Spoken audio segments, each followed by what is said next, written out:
చాలామంది ముల్లంగిని వాడుతుంటారు. ఆకుని పడేస్తుంటారు గదా! ఆకు అంతకన్నా మంచిది. ఎందుకంటే దానిలో మంచి ఐరన్ కంటెంట్, తర్వాత ఇంకా విటమిన్ సి ఇవన్నీ ఎక్కువగా ఉంటాయి. తర్వాత క్యాలరీస్ కూడా చాలా తక్కువగా ఉంటాయి. జస్ట్ నేను ఎప్పుడు తీసుకొచ్చిన ముల్లంగిని తోట నుంచి ఆకుతో సహా వాడేస్తాను. గోధుమ పిండిలో కొద్దిగా ఉప్పు, వాము, తర్వాత రాడిష్‌ని తురుము పెట్టుకున్నాం గదా! ఆ తురుము పెట్టుకున్న మిక్చర్, తర్వాత ఈ ఆకుల్ని కూడా చిన్న చిన్న ముక్కలుగా కట్ చేసుకొని, గోధుమ పిండిలో కలుపుకొని మామూలుగా మనం చపాతీ పిండికి ఎట్లా తడుపుకుంటామో అట్లాగే తడుపుకొని ఒక 10 మినిట్స్ పక్కన పెట్టి మనం చపాతీ చేసుకోవాలి. పెన్నం మీద కాల్చుకోవాలి. ఇష్టమున్న వాళ్ళు నెయ్యి వేసుకోవచ్చు, లేదంటే నూనెనే వేసుకోవచ్చు. నేను నెయ్యి వేసుకుంటా.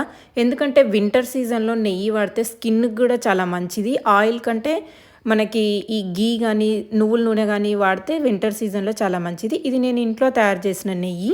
ఏ కర్రీతో తిన్నా చాలా బావుంటది. ఇది ఆరోగ్యానికి చాలా మంచి రెసిపీ. తప్పకుండా ట్రై చేయండి.